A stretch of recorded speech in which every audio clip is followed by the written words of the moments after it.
So we've got another edition of these wonderful, beautiful-ish 12-team playoff rankings. And look, it's closer. It's closer to being good.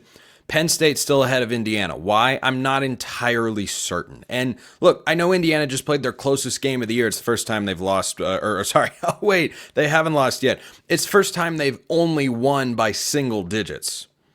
Pretty crazy statement to make, but alas, it's a true one, and Indiana gets a bye before they go to Columbus next week to take on Ohio State. And in that moment, if Indiana loses, watch how far the committee is going to drop them. This is better. Having them in the top 5 at the very least. Should they be behind Penn State? No. Should they be behind Texas? Probably.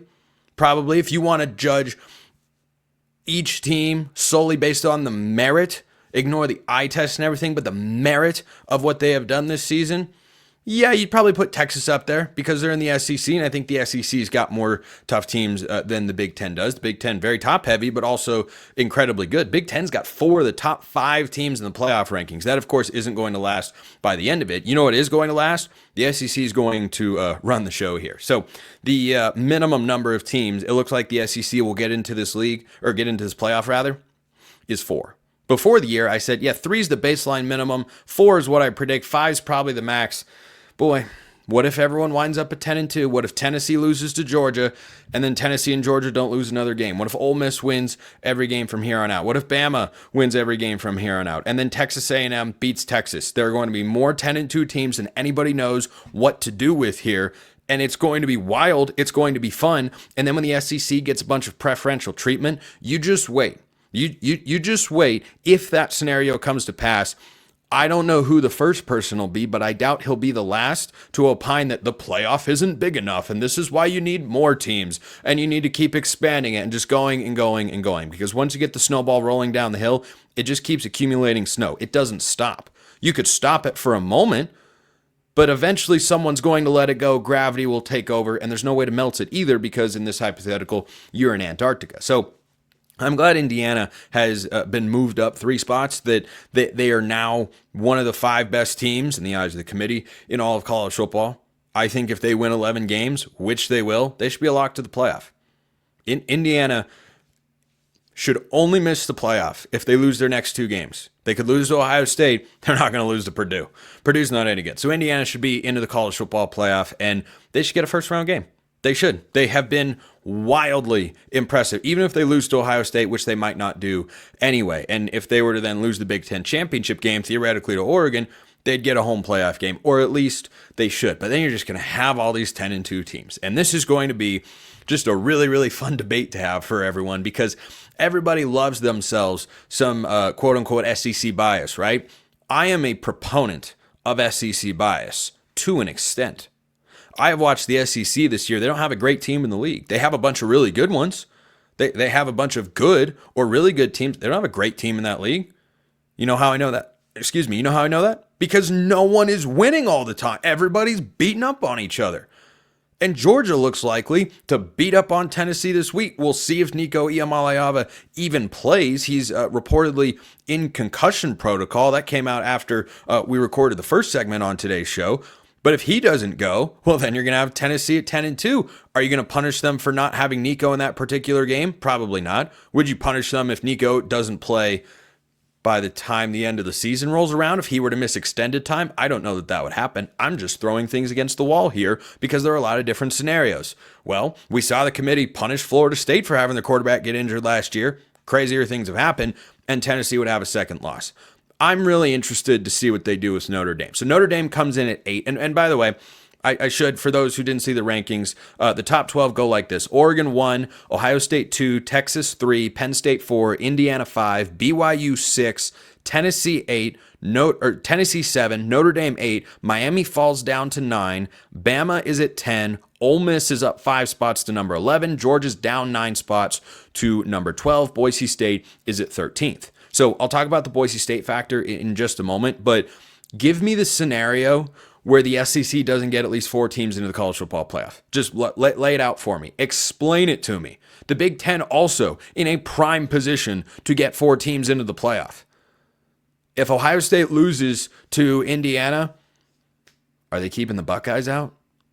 Are they really going to do that? SMU is a one-loss team. SMU's got a top 10 win at the moment their only loss is to a top 10 team. That's the only loss SMU has this year.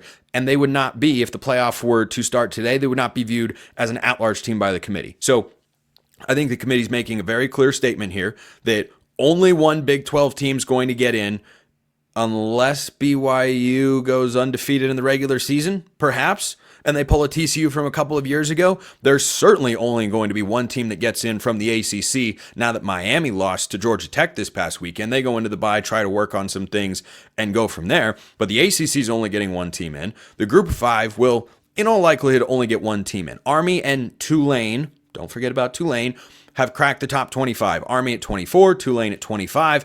Either one of them could end up being the highest ranked Group of Five champion if they go on. Army and Tulane, of course, play in the same conference. So if you look at how the playoff rankings are shaking out, Colorado's up to 17th.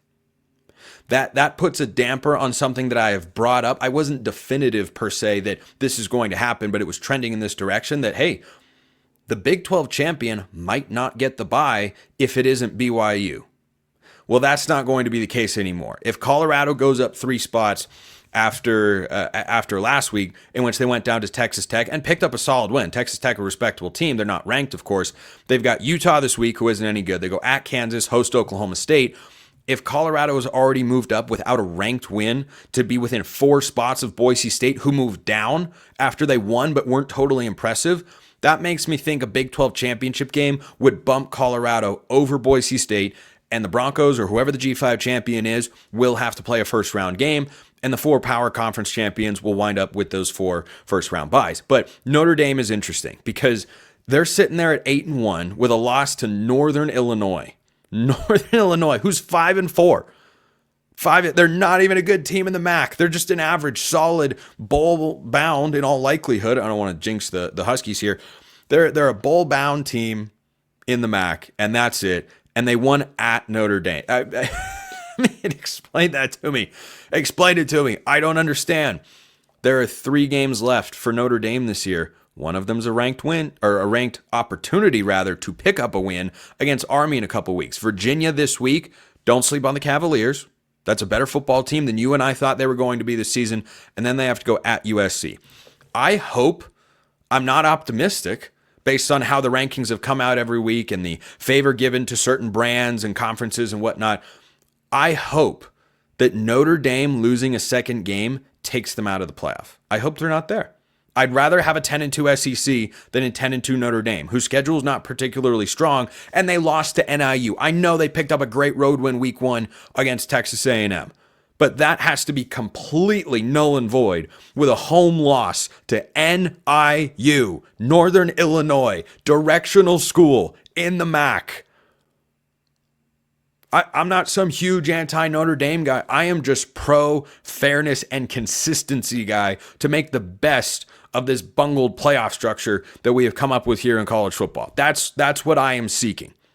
I am seeking best possible playoff outcome here. If Notre Dame loses a single solitary game, I don't care if it's to Army, Virginia, or USC, kick them out. Kick them out, full stop, no explanation, no discussion, done, do not pass go, do not collect $200.